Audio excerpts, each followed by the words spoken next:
Good morning all.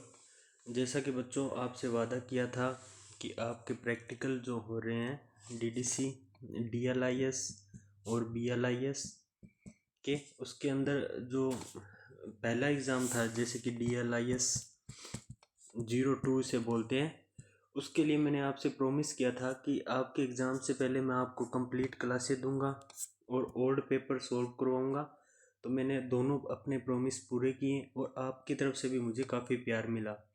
तो सभी बच्चों की यह डिमांड थी कि सर प्लीज़ हमें जो कैटलॉगिंग की क्लासेस है वो भी आप ही से करनी थी, इसलिए कैटलॉगिंग की क्लासें लेकर आया हूँ। इसमें भी मैं आपसे प्रॉमिस कर रहा हूँ बच्चों कि आपके एग्ज़ाम से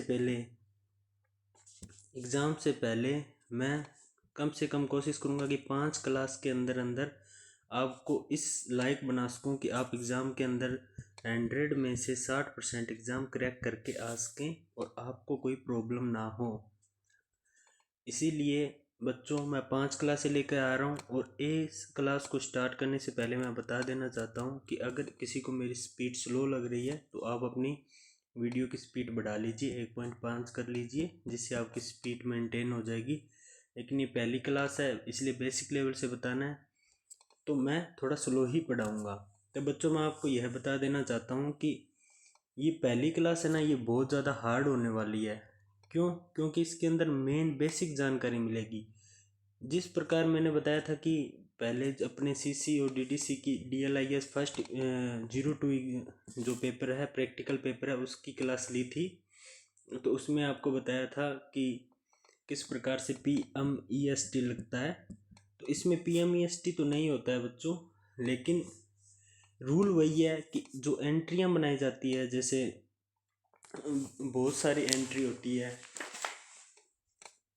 मान लीजिए कि ऑथर एंट्री हो गई, कोलोबरेटर एंट्री हो गई, या फिर टाइटल एंट्री हो गई। एक बार मैं ऐसे लिख रहा हूँ आपको बस बोलने के लिए, बाद में हर चीज़ आपको लिखवाऊँगा, हर चीज़ के नोट्स बनवाऊँगा आपसे। तो बच्चों मैं आपको यही बोल रहा हूँ कि आप सभी के सभी क्लास को ध्यान से देखिए। ये पहली क्लास आपको सबसे मुश्किल लगेगी, लेकिन अगर इस क्लास को किसी ने 70% भी याद रख लिया ना कि मैं क्या बोल रहा हूँ और कौन सी एंट्री, कोई भी, इसमें भी वही सिस्टम होता है कि एंट्रियाँ जो मैं बताऊँगा ना, जिस प्रकार से मैंने सारनी बनाई हुई है, तो उसी हिसाब से 1 नंबर एंट्री को 1 नंबर पर ही बनाना है, 2 नंबर एंट्री को 2 नंबर पर ही बनाना है। और जहाँ 3 नंबर एंट्री बताता हूँ कि 1 नंबर ये बनने के बाद ही 2 नंबर बनेगी, फिर 3 नंबर मिलेगी। 2 नंबर अगर नहीं दी गई है तो अपने को सीधा 3 नंबर बनानी है। तो 3 नंबर एंट्री कैसी होगी, ये सारी तमाम जानकारियाँ अपने को इस क्लास में मिलेगी। इस क्लास को ध्यान से देखिए। और इस क्लास के, मैं पहली क्लास के लिए बोल रहा हूँ, प्लीज़ पहली क्लास के नोट्स बना लीजिए। उसके बाद में आपको सिर्फ क्वेश्चन आंसर करेंगे। पहली दूसरी क्लास, शायद हो सकता है ज़्यादा से ज़्यादा 3 क्लास, पर ये ज़्यादा टाइम नहीं लूँगा इनमें मैं। पर आपको ये चीज़ अगर समझ आ गई तो आप एग्ज़ाम अच्छे से सॉल्व कर सकते हैं। तो बच्चों इसके अंदर आपको मैं बताने वाला हूँ कि क्या क्या चीज़ बनेगी। तो अपने को पहले ये चीज़ चेक करनी है कि CCC जो आपकी क्लास लगा रहा हूँ मैं, इसकी फुल फॉर्म क्या होती है। ये होती है क्लासिफाइड कैटलॉगिंग कोड। इसमें अपने को बच्चा एक क्वेश्चन दिया गया होता है बच्चों, और उसके हमें पहले तो कोड ढूंढने पड़ते हैं, फिर एक सारणी बनती है जिसे चेन बोलते हैं, ये 2 नंबर पर बनती है। फिर 3 नंबर पर जो बाकी तमाम एंट्रियाँ होती है, जैसे editor entry, author entry, title entry, series entry, ये सारी बनती है बच्चों। तो ये बस मैंने ऐसी बेसिक जानकारी के लिए, आपको इसकी फुल फॉर्म पता हो CCC की, इसलिए मैंने इस प्रकार से इसको पिक्चर को आपको दिखाया गया है। इसको मैं हिंदी में बता देता हूँ कि पूरी इन्फॉर्मेशन क्या है, ताकि सबको समझ आ सके। ये S.R. रंगानाथन के द्वारा ही इसे लिखा गया है। पर ये सिर्फ बेसिक जानकारी थी, बस इसकी फुल फॉर्म बताने के लिए मैंने आपको ये बताया है कि इसकी क्लासिफाइड कैटलॉगिंग कोड है, इसकी फुल फॉर्म है। चलो बच्चों अपने बिना किसी देरी के आगे बढ़ते हैं। इसके अंदर आपको पहली चीज़ बताई जाएगी वो होगी जैसे मैन एंट्री कैसे बनाई जाती है, और ये चीज़ भी बताई जाएगी। हालांकि सब ने 20 दिन का डेमो ले रखा है, 20 डे वाला डेमो ले रखा है, लेकिन उसके बाद भी कुछ बच्चों ने बोला कि सर हमें बेसिक से बताना, हमें कुछ भी नहीं आता है। क्योंकि जिन लोगों ने 20 दिन का डेमो ले रखा था ना, उनका भी ये जो 0 2 एग्ज़ाम हुआ था ये थोड़ा हार्ड लग रहा था। तो हार्ड लेवल ना हो इसीलिए बच्चों मैं आपको हर चीज़ बताऊंगा, हर सारणी बताऊंगा कि जैसे मेन एंट्री कैसे बनती है, जैसे कि मेन एंट्री किस प्रकार से लिखा हुआ है, फिर चेन प्रोसेसर कैसे बनता है, कॉल नंबर कैसे बनता है, ये कॉल नंबर है तो इस कॉल नंबर को कैसे खोलना होता है, ये तमाम जानकारियाँ बच्चों आपको मैं इसी क्लास में बताऊंगा। जैसे कि ये यहीं क्यों लिखा है, ऊपर सारणी खाली है यहाँ क्यों नहीं लिखा, और इसे यहीं क्यों लिखना होता है, और ये जो चेन थी 2 2 फिर सेमीकोनल, ये पता है ना आपको किसका था, PMEST में एनर्जी का था, ठीक है। और इसके बाद में ये जो इसके बारे में बोल रहा हूँ बच्चों 4 3 फिर कोलन फिर 6 2 जो लिखा हुआ है, जैसे PMEST के अंदर ये साइन जो होते हैं बच्चों दिए गए होते हैं। जैसे कि ये जो साइन था ये किसका था, मैटर का होता है, और ये जो साइन होता है ये किसका होता है, ऊर्जा का होता है, यानी कि एनर्जी का साइन होता है। ये सब चीज़ें जो थी इसको कैसे खोला, जैसे 2 का लाइब्रेरियन साइंस, 2 का लोकल लाइब्रेरी, 2 कॉलन जो आ गया इसके इसका कैटलॉगिंग सिंपल ऑफ मैटर्स, ये चीज़ ये चेन कैसे खोली जाती है, हर चीज़ मैं आपको इस क्लास में बताने वाला हूँ। एक बार आपको ये डेमो क्लास है इसलिए आपको व्यू बताया गया कि अपने किस प्रकार की एंट्रियाँ करेंगे और इसमें किस प्रकार सारनियाँ बनेगी।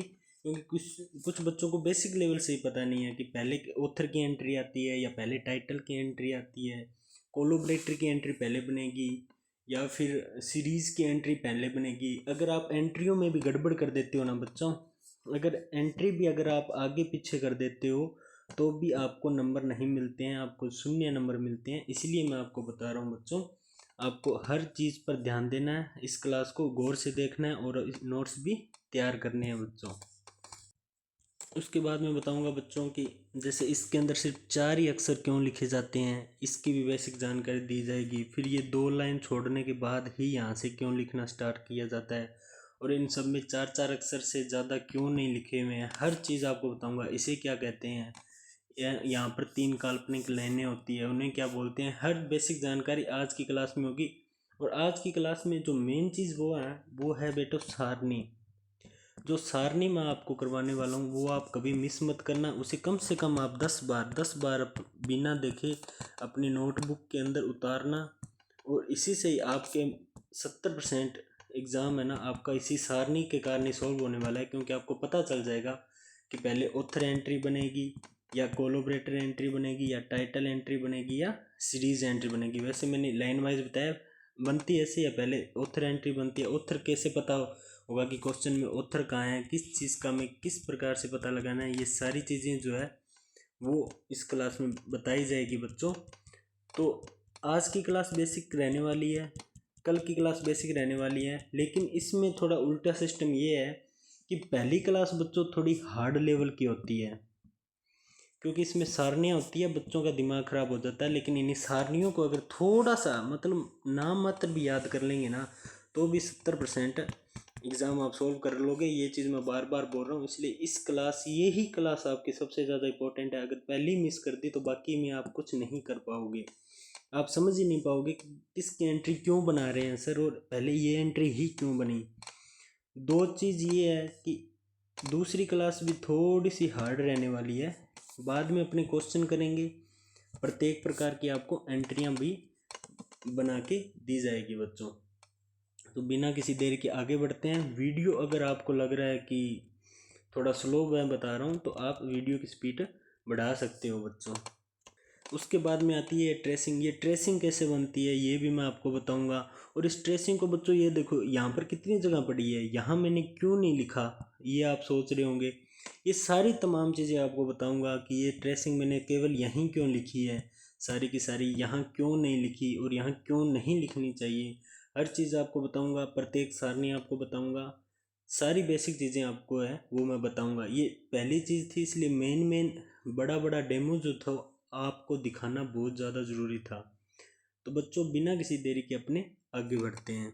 इसमें और भी एंट्रियाँ होती है बच्चों। CIE एंट्री हो गई, जैसे कि यानी कि क्लास इंडेक्स एंट्री हो गई। क्लास इंडेक्स एंट्री 2 कैसे बनी, ये सारी चीज़ें मैं आपको बताने वाला हूँ। और आपको मैं धन्यवाद देने वाला हूँ बच्चों की, अपना जो चैनल था जिसमें आज के टाइम में 753 सब्सक्राइबर हो चुके हैं, उसके लिए आप सभी का बहुत बहुत थैंक्स, बहुत बहुत धन्यवाद आप सभी बच्चों का। और मैं बता रहा हूँ कि मैंने जो प्रॉमिस किया था कि आपके पहले एग्ज़ाम से, यानी कि DDC का एग्ज़ाम जो आपका हुआ था, DLIS और BLIS का 02 जो पेपर था, उससे पहले मैं आपको पूरा का पूरा कोर्स करवाऊँगा। और मैं अपने वादे पर खरा उतरा हूँ बच्चों, मैंने पूरा कोर्स करवाया। इसकी एक प्लेलिस्ट भी थी जो कि ये रही, मैंने पूरी की पूरी 12 वीडियोस डाली, जिसके अंदर बच्चा अच्छे से समझ सकता है कि जो पहले DLIS का पहला एग्ज़ाम होने वाला है 02, उसके अंदर कैसे आएगी। अगर किसी ने ये 12 क्लास भी दिल लगा कर देखी होगी ना बच्चों, मैं गारंटी ले रहा हूँ उसने 60% पेपर सोल्व किया है, वो आज के टाइम में पास होने वाला है। और वो उन 70% स्टूडेंट की गिनती में नहीं है जो बच्चों फेल हो जाती है। ये 70% स्टूडेंट की गिनती में बिल्कुल भी नहीं है जो बच्चे फेल हो जाते हैं बच्चों। उसके बाद चलते हैं बच्चों, ये जो मैंने प्ले लिस्ट बनाई थी ये इस प्रकार दिखती है। जिसके अभी भी एग्ज़ाम अधूरे हैं वो देख सकते हैं, काफ़ी अच्छे व्यूज़ भी आ रहे हैं और बहुत सारे बच्चों के लाइक्स जो मिले हैं। दो इसमें देख लीजिए बच्चों, 753 सब्सक्राइबर हो चुके हैं ऑलरेडी अपने चैनल के, और 2.5 लाख व्यूज़ भी मिले हैं, इसके लिए थैंक्स सभी का। और 12.4 के लाइक मिले हैं, 392 कमेंट और 2.6 शेयर हुए हैं। और लास्ट 7 दिन के अंदर अंदर 8.2 के, यानी कि 8000 से भी अधिक बच्चों ने ये क्लासें देख लिया बच्चों। इन सभी के लिए आपका थैंक्स। ये थोड़ा सा टाइम लिया आपको बताने के लिए कि अपने सफलता की सीढ़ियों पर कितने आगे पहुंच चुके हैं बच्चों।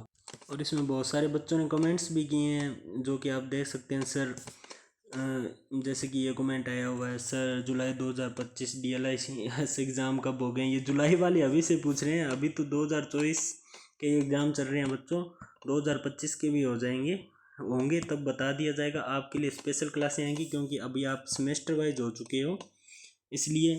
और बाकी बहुत सारे तमाम कमेंट आए हुए हैं, जैसे कि आप देख सकते हो, सर DDC फर्स्ट क्लास में पढ़ाया कि ऐसे ही नेक्स्ट क्लास में पढ़ाना। जैसे कि इस बच्चे ने बोला कि सर DDC की फर्स्ट क्लास में आपने जिस तरह से पढ़ाया है वैसे ही नेक्स्ट क्लास में पढ़ाना है। तो ये यादव है, यादव जी आपका बहुत बहुत थैंक्स। आपको प्रत्येक क्लास अच्छी तरह से पढ़ाई जाएगी। और भी कई कमेंट्स आए हुए हैं, जैसे सर प्लीज़ DDC की सेकंड और थर्ड पार्ट करवा दीजिए। देखो बच्चों, मैंने DDC की जो क्लास करवाई है ना, उसके अंदर मैंने पार्ट 1 और पार्ट 2 क्लास के लिए लिखा है, वो बुक्स के लिए नहीं लिखा हुआ है। तो सेकंड और थर्ड पार्ट मत बोलो, ये बुक्स के दोनों बुक्स मैंने 2 क्लासों के अंदर करवा दी है इकट्ठी DDC की। और अब कैटालॉगिंग की क्लास करने वाली है, जैसे कि आपके सामने। अब जैसे कि ये देखो, इस बच्चे ने कमेंट किया कि सर आपके समझाने का तरीका बहुत अच्छा है। तो इन सभी चीज़ों के लिए थैंक्स बच्चों। बिना किसी देरी के अपने आ जाते हैं अपनी असली चीज़ पर, जो क्लास हमने स्टार्ट की है, जो बेसिक जानकारी पहले दे दी है। अब अपना नोट्स बनाना स्टार्ट कर दीजिएगा। हर एक चीज़ आपको बढ़िया तरीके से समझाई जाएगी। अब क्लास का वो पार्ट आ चुका है जहाँ पर हमें बेसिक लेवल से प्रत्येक जानकारी, प्रत्येक छोटी से छोटी चीज़ समझने और उसे दिमाग में बिठाने की ज़रूरत है बच्चों। तो सभी बच्चे स्टार्ट करते हैं। हालांकि स्टार्ट तो हमने क्लास पहले भी कर ली थी, लेकिन पहले बेसिक जानकारी थी। अब यहाँ से नोट्स बनाना स्टार्ट कर दीजिए आप सभी बच्चे, ताकि आपको क्लास अच्छे से समझ आ सके और आप अच्छे से इसे देख कर आगे आपको बार बार क्लास ना देखनी पड़े। तो बच्चों, इसके अंदर जो हमारी CCC हम कर रहे हैं, CCC जिसका मैंने अभी बताया था, जिसमें कैटालॉगिंग होती है, कैटालॉगिंग कोड बनाने होते हैं हमें। तो अपने वो कोड बनाएंगे तो वो किस तरह से बनेंगे और एंट्रियाँ किस तरीके से होती है, तो इसकी बेसिक जानकारी के लिए आपको मैंने पहली सारणी बताई है। हमें बच्चों इस प्रकार की सारणी मिलेगी वहाँ पर।